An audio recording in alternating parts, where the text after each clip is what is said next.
Hi అండి. ఈరోజు mill మేకర్తో rice చేస్తున్నానండి. చూసిన వాళ్ళందరూ లైక్ చేయండి, షేర్ చేయండి, సబ్స్క్రైబ్ చేసుకోండి నా ఛానల్ని. బాయ్ అండి. ఇదిగోండి, ముందుగా మిల్ మేకర్ను ఒక కప్పు తీసుకొని ఇదిగోండి మంచిగా వేడి నీళ్ళలో వేసి ఒక 5 నిమిషాలు ఉంచి బాగా పిండి తీసుకోవాలండి. ఇప్పుడు అందులో ఉప్పు, కారం, ధనియాల పొడి, జీలకర్ర పొడి, అల్లం వెల్లుల్లి పేస్టు, కొద్దిగా గరం మసాలా, ఒక చెక్క నిమ్మరసం, అలాగే ఒక టేబుల్ స్పూన్ ఆయిల్ వేసుకొని, అలాగే ఒక టేబుల్ స్పూన్ పెరుగు కూడా అండి వేసుకొని మంచిగా కలిపి పెట్టుకోవాలండి. ముందు నీళ్ళన్నీ పిండేసి బాగా తెరులుతున్న నీళ్ళల్లో మిల్ మేకర్స్ని వేసి ఒక 5 నిమిషాలు పక్కన పెట్టుకోవాలండి. తర్వాత మంచిగా పిండేసుకోవాలి. ఇవ్వండి, సాల్ట్ అన్నీ కలిపి ఒక 10 నిమిషాలు పక్కన పెట్టుకోవాలండి. ఈలోగా ఉల్లిపాయలు అన్నీ కట్ చేసుకొని పెట్టుకోవాలి.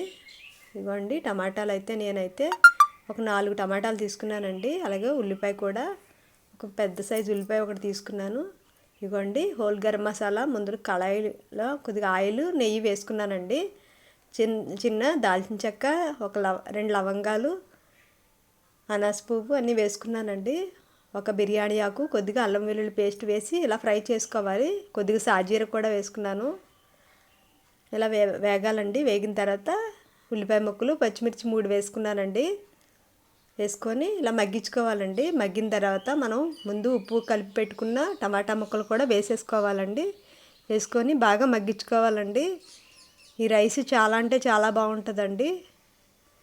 మిల్ మేకర్స్ ఇవ్వండి, మనం కలిపి పెట్టుకున్న ఉప్పు కారం కలిపి పెట్టుకున్న మిల్ మేకర్స్ వేసేసుకొని మగ్గించుకోవాలండి.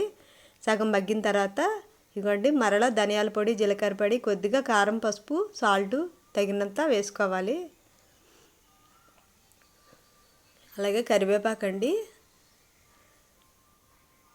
ఇదిగోండి, సాల్ట్ వేసుకుంటున్నాను. వేసుకొని కాసేపు వేగించుకోవాలండి. వేగిన తర్వాత ఇదిగోండి రైస్, నేనైతే 1.5 గ్లాసు రైస్ అండి. పావు గ్లాసు మీద ఇంకో అర గ్లాసు వేసుకున్నాను. ఇదిగోండి, కాస్త ఉప్పు కారం పట్టేలాగా ఫ్రై చేసుకోవాలి రైస్ని. తాలింపులో వేసి ఇదిగోండి వేడి నీళ్ళు వేసుకుంటున్నానండి.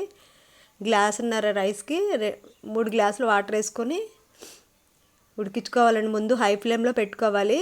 తర్వాత ఇలా ఉడుకు స్టార్ట్ అయిన తర్వాత సిమ్లో పెట్టేసుకోవాలండి.